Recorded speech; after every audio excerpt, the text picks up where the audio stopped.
ఈరోజు ఆదోని మండలం బైతుగేరి గ్రామంలో రైతన్న మీకోసం రైతన్న సేవలో మన మంచి ప్రభుత్వం కార్యక్రమం ఘనంగా నిర్వహించబడింది. ఈ కార్యక్రమం మాజీ శాసనసభ్యులు ఆదోని టీడీపీ ఇన్ఛార్జ్ గౌరవనీయులు మీనాక్షి నాయుడు గారు ఆదేశాల మేరకు టీడీపీ సీనియర్ నాయకుడు ఉమాపతి నాయుడు ఆధ్వర్యంలో రైతన్న మీకోసం ముఖ్య అతిథిగా కర్నూలు పార్లమెంట్ అధ్యక్షుడు తిక్కారెడ్డి, రాష్ట్ర కురవ కార్పొరేషన్ చైర్మన్ దేవేంద్రప్ప, రైతుల సంక్షేమం మరియు వ్యవసాయ రంగం అభివృద్ధి పట్ల రాష్ట్ర ప్రభుత్వం కట్టుబడి ఉందని తెలిపారు.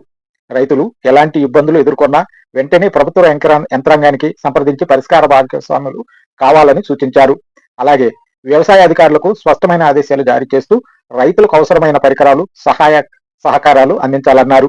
ఈ కార్యక్రమంలో పాల్గొన్న నాయకులు Rangaswamy Naidu, housing board director Ramakrishna, LLC TV chairman Ramaswamy Chowdary, Jayashankar, Ranganna, Adoni town అధ్యక్షులు తిమ్మప్ప, మండల అధ్యక్షులు శివప్ప, లక్ష్మీనారాయణ, కృష్ణారెడ్డి, బసవరాజు, నాగరాజు, రమేష్, ధను సింగ్ మాజీ సర్పంచ్, టీడీపీ మండల ఆర్గనైజేషన్ సెక్రటరీ, రాముడు, సదేశ్ భగవాన్ సింగ్, హనుమాన్ సింగ్, టీడీపీ తెలుగు యువత మండల ప్రధాన కార్యదర్శి, వీరసింగ్, లక్ష్మణ, బాలు, రాజబాబు, ప్రజాప్రతినిధులు, వ్యవసాయ శాఖ అధికారులు, రాష్ట్ర పార్టీ నాయకులు, కార్యకర్తలు పెద్ద ఎత్తున హాజరయ్యారు.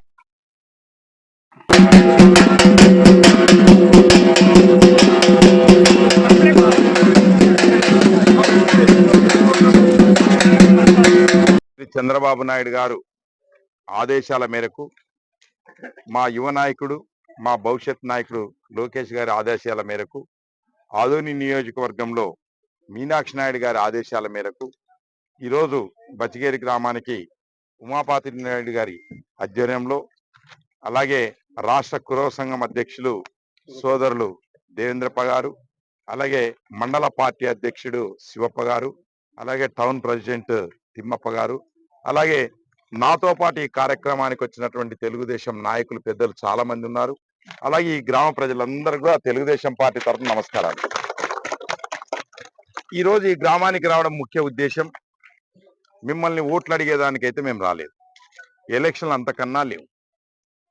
కానీ మీ గ్రామానికి చంద్రబాబు నాయుడు గారు ఏం చేస్తున్నారు, కూటమి ప్రభుత్వం ఏం చేస్తుంది, మీకు పథకాలు అందుతున్నాయా లేదా, రైతన్న మీకోసం, రైతన్నకు అందుతున్నటువంటి రైతు భరోసా అయితేనేమి, లేక మనము ఏ గ్రామాల్లో ఏ పంటలు వేస్తే కరెక్ట్ గా ఉంటుంది, రైతు ఎట్లయితే బాగుపడతాడనే ఉద్దేశాలు చెప్పేదానికి అగ్రికల్చర్ ఆఫీసర్స్ తో పాటు మీ గ్రామం సందర్శించడం జరిగింది. మీకు ఏదైనా డౌట్లున్నా, ఎలక్షన్ ప్రోగ్రాం కాదు, ఓట్లు అడిగే ప్రోగ్రాం కాదు, కేవలం చంద్రబాబు నాయుడు గారి ఆదేశాల మేరకే ఈరోజు మీ గ్రామాన్ని సందర్శించి మీ గ్రామంలో రైతులకు ఉన్నటువంటి సమస్యలు, అలాగే చంద్రబాబు నాయుడు గారు కూటమి ప్రభుత్వం ఇచ్చినటువంటి ఏమైతే పథకాలు ఉన్నాయో అవి అందుతున్నాయా లేదా, ఇంకెవరికన్నా అందలేదా అని తెలుసుకోవడానికి మాత్రమే ఈ గ్రామానికి వచ్చాం.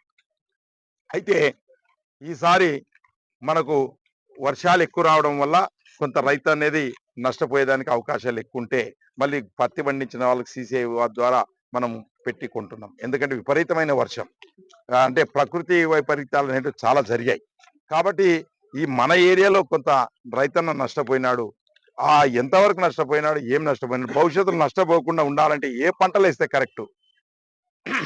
మనం ఎట్లేదంటే, ఒకరెవరన్నా ఈ సంవత్సరం బచ్చిగేరి గ్రామంలో ఉల్లిగడ్డలు వేసి ఒక రేట్ వచ్చింది అనుకుందాం, వచ్చే సంవత్సరం అందరూ ఉల్లిగడ్డలు వేస్తారు. మన రైతుకు ఉన్నటువంటి అవగాహన అంటే, వానికి పోయిన సంవత్సరం కురమల్లయ్యకి 5 ఎకరాలు ఉల్లిగడ్డ వేస్తే 60-70 లక్షలు వచ్చిండే, మనం వేస్తామని చెప్పి అందరూ వేస్తాం. గొర్రెదాటు మాత్రం అందరూ వేసే లోపల ఆ ఉల్లిగడ్డ రేటు పడిపోయింటారు. అప్పుడు దేవుని తిట్టడమే, రాజకీయాలను తిట్టడం, ఇంకోటి తిట్టడం. మనం అట్లా కాకుండా